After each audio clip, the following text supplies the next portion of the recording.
Olá! Hoje no Mundo Político, os rumos do eleitorado feminino evangélico na reta final do primeiro turno. O que sinalizam as pesquisas mais recentes em relação às escolhas das mulheres deste segmento religioso? Quais narrativas e valores podem ser determinantes junto a esse grupo?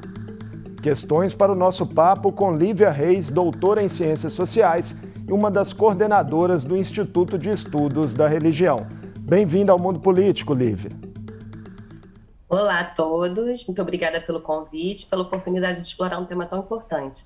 Nós que agradecemos sua participação. Lívia, as pesquisas mais recentes mostram Bolsonaro liderando entre os evangélicos, com diferença para Lula aí na casa de 20 pontos, em cenário aparentemente estável nesse segmento. Podemos ter surpresas nessa reta final, com mudanças de índices, sobretudo com a indecisão entre as mulheres, que ainda é grande? Certamente. O voto, ele é muito variável, né? E as escolhas do voto também não são tão racionais como se supõe, né? Então, acho que a identidade religiosa, que é um elemento que vem influenciando, né?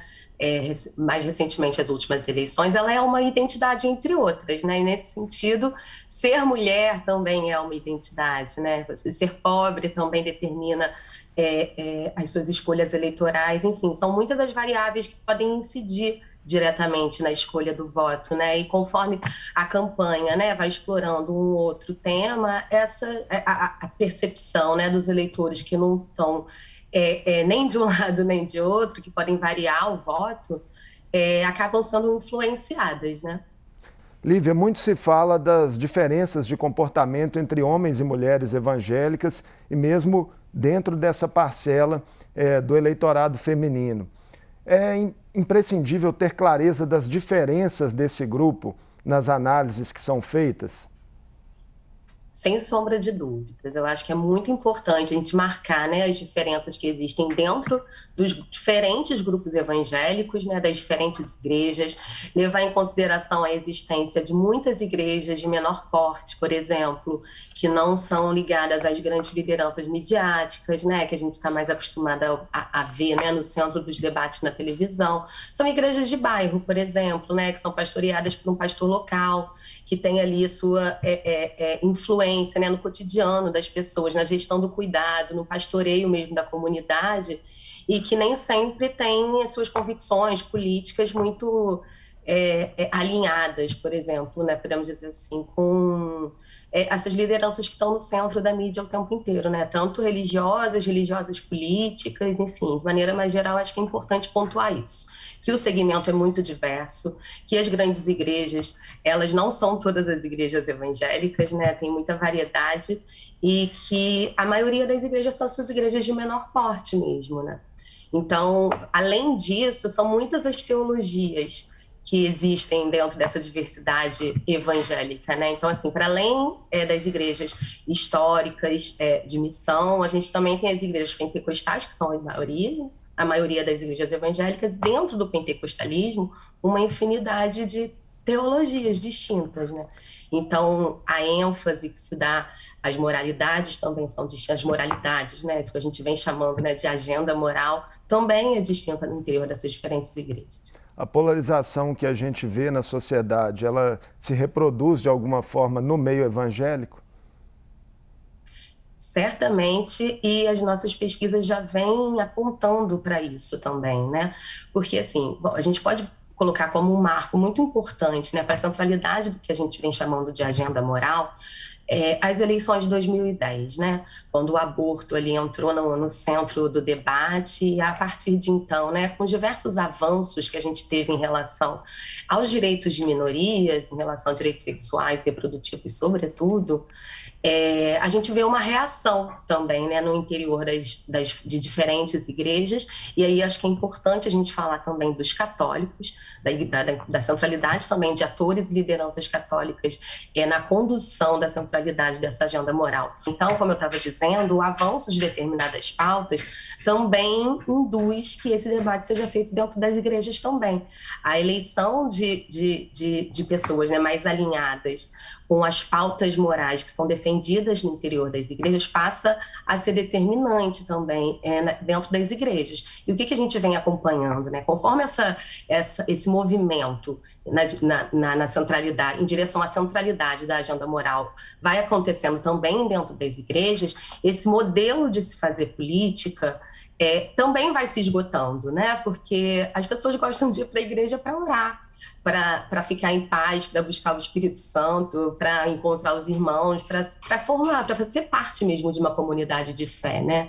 Então, a partir do momento também que a pauta política, né, que você passa a construir um inimigo e a materialização desse inimigo, né, é um partido político, é um candidato específico, né, é a esquerda de uma forma mais geral, essa polarização vai se acentuando também, né? Porque, como eu estava dizendo anteriormente, o voto ele é definido por uma variedade de motivos, né?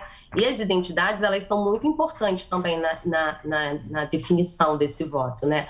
Então, como eu estava dizendo, né? Você pode ser evangélico, mas você também pode ser uma evangélica, mulher, pobre do Nordeste do Brasil, né? A sua percepção da realidade vai ser diferente da percepção de uma pessoa de classe alta, do Sudeste, com autoescolaridade, enfim. E isso também é muito importante na definição do voto. E quando isso passa a ser tematizado, né, no interior das igrejas de uma forma que veda-se, proíbe-se que esse voto considere, né, outras motivações que não a religiosa para ser dado a um partido ou a outro, isso vira um problema. E o que a gente vem identificando nas nossas pesquisas que estamos realizando ali no ISE é que esse modelo de se fazer política, de demonização do inimigo, de uso político dos púlpitos, ele também já vem se esgarçando, né? Porque a igreja virou também um lugar de violências, de rupturas, de brigas, e não é isso que os evangélicos procuram também quando vão às suas igrejas, né? Apesar de que, né, a motivação maior, né, para essa participação maior na política, ela vem do fato de que a motivação maior, na verdade, é orar pelo Brasil, né? Proteção da nação, a preocupação com o futuro, não só com o nosso futuro, mas o futuro das outras gerações, né? Isso que justifica, de maneira mais geral, essa participação mais incisiva, né? Mas de uma forma muito orientada, muito violenta com esse outro, né? Que não pode ser votado de maneira alguma, né? Então, isso, de fato, vem gerando, na mesma proporção, né, que vem sendo mais tematizado dentro das igrejas, isso também vem gerando um incômodo entre os fiéis. E aí é uma estratégia que pode se revelar um tiro no pé, né, por essa explanação sua. Assim, não sei o que a gente pode considerar um tiro no pé, né, porque ao mesmo tempo que a gente vê esse esgotamento desse modelo, né, porque assim, a gente fala muito em religião e política, né, nesse imbricamento entre religião e política, e percebe esse movimento como uma coisa mais recente, mas a gente precisa considerar que o imbricamento entre religião e política no Brasil tem 500 anos, né? Então, de certa forma, a gente percebe, né, que os modelos, né, de imbricamento, eles mudam, né, e vão se ajustando também à realidade e às críticas, vão incorporando as críticas e mudando também as formas de existir. E, ao mesmo tempo que existem críticas, eles também atraem uma outra parcela da população, por exemplo, candidaturas de pessoas evangélicas atraem uma parcela da população alinhadas a essas moralidades religiosas, mas de pessoas que não são necessariamente religiosas. Um dado, Lívia, só para ilustrar essa conversa nossa, se você continuar seu raciocínio, é que essa eleição tem um recorde de candidatos que se apresentam com a alcunha de pastores, padres, enfim, denominações religiosas. Sim, e essas pessoas continuam se elegendo. Então, assim, se por um lado, né, a gente vê um descolamento aí, né, se tem uma base de fiéis muito incomodada também com o uso político da religião e o uso religioso da política, porque eu acho que aí é uma via de mão dupla e a gente precisa também levar isso em consideração. Por outro lado, essas candidaturas, elas se elegem, né? A gente vê aí um aumento proporcional a cada eleição de candidaturas com alguma identidade religiosa. E, por um lado, é importante chamar atenção para os nomes de urna, sim, mas, por outro, também é muito importante a gente ter em mente que a maioria das candidaturas conservadoras, que a gente pode qualificar como conservadoras, né, elas não usam o nome de urna religioso, né? Então, assim, as grandes igrejas, denominações religiosas, por exemplo, Igreja Universal, Assembleia de Deus, que tem candidaturas próprias, em geral, estão usando cada vez menos nomes de urna com referência religiosa, né? A identificação com o eleitorado, ela vai se dando via pautas morais. Lívia, considerando aí as características dos candidatos que estão polarizando a disputa nacional, né? O ex-presidente Lula e o atual presidente Jair Bolsonaro, o que em cada um deles acaba, de alguma forma, repelindo as mulheres evangélicas? Bom, por um lado, acho que são duas coisas importantes de pontuar em relação a esse tema. Em primeiro lugar, em relação às mulheres evangélicas e Bolsonaro, eu acho que a postura, né, as pesquisas mostram que a postura dele, sobretudo na pandemia, foi um definidor importante para mulheres deixarem de votar em Bolsonaro nesta eleição, mudarem o seu voto, né? Mulheres que já tinham votado em Bolsonaro em 2018 e não querem votar em Bolsonaro agora, usam como argumento, dão como argumento central a gestão da pandemia. E eu acho que assim, o argumento mais usado por essas mulheres foi muito menos o atraso nas vacinas e mais a postura de desdém, a postura descuidada que ele demonstrou ter com as vítimas da pandemia. E, por outro, a rejeição ao Lula vem do fato da associação do PT à corrupção. Então, a gente viu, né, durante muitos anos, não só no interior das grandes igrejas, né, mas também a mídia, nesse processo de culpabilização e de criminalização, não só do Partido dos Trabalhadores, mas da própria imagem do ex-presidente Lula, e essa narrativa sendo reforçada no interior das igrejas, né? Então, por exemplo, mesmo que o Lula não hoje, né, não tenha nenhuma condenação, que esteja plenamente apto a disputar as eleições, ele é percebido, assim como o PT, como um partido corrupto. Então, isso também é o que afasta. E aí a corrupção acaba no quê? A corrupção culmina, né? Nesse caso, com o desmonte do estado de bem-estar social, com o desvio de verbas públicas. Então, também está associado, né, claro, a roubalheira e a dilapidação do Estado de uma forma mais geral, né? Então, isso afasta também eleitoras evangélicas. Você citou, Lívia, né, a perda de apoio do presidente Jair Bolsonaro ao longo do seu mandato entre mulheres evangélicas. E talvez até para atenuar isso, né, certamente ele adota agora uma opção de dar maior protagonismo à esposa Michele na campanha. Como você tem visto essa participação da primeira-dama e se ela pode ou não ser efetiva aí na conquista de votos? A participação da Michele é 100% estratégica, né? Embora a participação da Michele no governo Bolsonaro também não tenha sido pequena. Então, ela teve uma atuação muito forte ali, tanto junto à ministra Damares, né? No Ministério da Família, da Mulher, da Família e dos Direitos Humanos, quanto no Ministério da Cidadania. Então, ela fazia pequenas ações junto a esses dois ministérios. Então, quando o Bolsonaro, né, e a equipe do Bolsonaro percebe que ele está tendo uma rejeição, né, entre também evangélicos, que foi o segmento religioso que mais deu votos a ele em 2018, ele investe maciçamente nessa campanha, direcionada para as mulheres. Com a diferença de que a Michele Bolsonaro, né, o Jair Bolsonaro, ele é visto como um homem cristão, ele é percebido, ele é compreendido, né, como um homem cristão, apesar de não ser tão cristão assim, né? Existem atitudes do Bolsonaro que o afastam da narrativa exemplar, né, de uma pessoa cristã. A Michele não. A Michele é de fato uma mulher evangélica. Ela é aquela mulher, né, aquela esposa, mãe, primeira-dama, aquela que ora, que vai à igreja, que está ali atuando, né, na administração da casa, no cuidado dos filhos, né, da filha e dos outros filhos, no cuidado da família de uma forma mais geral. E ainda, além disso, é uma primeira-dama que está ali acompanhando também as políticas públicas do governo do marido. Então, a narrativa, né, que se construiu em torno da Michelle tem muito a ver com o que ela de fato é, que é uma mulher evangélica. E do ponto de vista da esquerda, ainda há uma dificuldade ali de se estabelecer bases para um melhor diálogo com esse segmento religioso?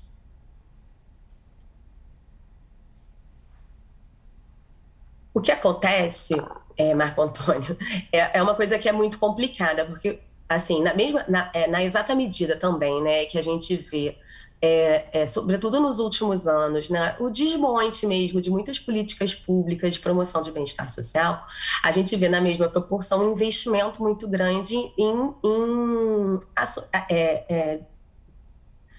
o investimento em igrejas evangélicas e nas ações de assistência que essas igrejas promovem, né? Então, por um lado, ao mesmo tempo, a gente também vê que essas igrejas fazem parte do cotidiano das pessoas, né? As pessoas veem a igreja como um lugar de cuidado, até porque as próprias igrejas proporcionam ações de cuidado e assistência para muitas famílias, né? Então, ao mesmo tempo, o que acontece? Nos governos anteriores do PT, a gente viu pequenos avanços em relação aos direitos de minorias, né? Então, eu estou falando aí de avanços nas discussões, nos debates sobre gênero, sobre população LGBTQIA+. Isso é muito difícil de ser descolado da esquerda, né? Do que se chama de esquerda. Então, eu acho que a rejeição por parte dos evangélicos em relação ao que hoje se chama de esquerda, por essas lideranças, sobretudo, vem do fato de que as esquerdas elas são tem sua imagem construída dentro das igrejas como esse grande inimigo que vai desmoralizar a família, que vai colocar em perigo os filhos e a família. Então, eu não costumo atribuir uma espécie de culpa à esquerda por essa dificuldade do diálogo. É que eu costumo dizer que a concorrência é bastante desleal, né? Porque a criminalização das esquerdas ela vem sendo construída há mais de uma década, cotidianamente dentro das igrejas, ao mesmo tempo que a gente teve avanços nos debates, né, sobre direitos sexuais e reprodutivos, que de fato aconteceram nos governos do PT. Então, quando a gente fala aí das mudanças que ocorreram, por exemplo, no Plano Nacional de Direitos Humanos, que são, em grande parte, né, o que ensejou essa grande reação por parte das igrejas evangélicas, é impossível descolar isso da imagem do PT. Então, de fato, se houve avanço nos direitos de minorias, esses avanços estão na conta do PT. E por isso que tem essa criminalização tão grande, porque construiu-se a imagem de que esses avanços nos direitos de minorias, eles são um perigo à família. É isso que tem que ser desconstruído. Mas eu acho que nas condições que a gente teve até agora, onde esse inimigo, né, foi permanentemente alimentado, né, a construção essa imagem desse inimigo foi constantemente alimentada, as condições de combater a desinformação, elas eram, mais uma vez, desleais. Eu acho que uma mudança de cenário será possível buscar um outro diálogo com essa parcela da população também, que tem na igreja uma grande fonte de informação, né? Não só na igreja, nas mídias das igrejas, né? A gente viu também nessa pesquisa que não só Instagram, Facebook, YouTube são fontes de informação para muitas mulheres evangélicas, mas também os grupos de WhatsApp. Não só os grupos de WhatsApp da igreja, mas também os grupos de WhatsApp da família, né? Então, essas informações elas vão circulando do grupo da igreja para o grupo da família, do grupo da família para o grupo da igreja de uma maneira muito rápida. Enfim, aí as condições de combate também à desinformação, elas talvez encontrem, né, melhores condições de serem produzidas em outro contexto, mas nesse contexto realmente é mais difícil, né, de desconstruir a desinformação quando tem do outro lado da polarização muitos atores atuando em conjunto para a produção de determinadas narrativas. Em que temas talvez seria possível estabelecer mais pontes aí do eleitorado evangélico com a esquerda? Por exemplo, a autonomia das mulheres é uma questão sensível? Eu acho que um tema que precisa muito ser aprofundado é família.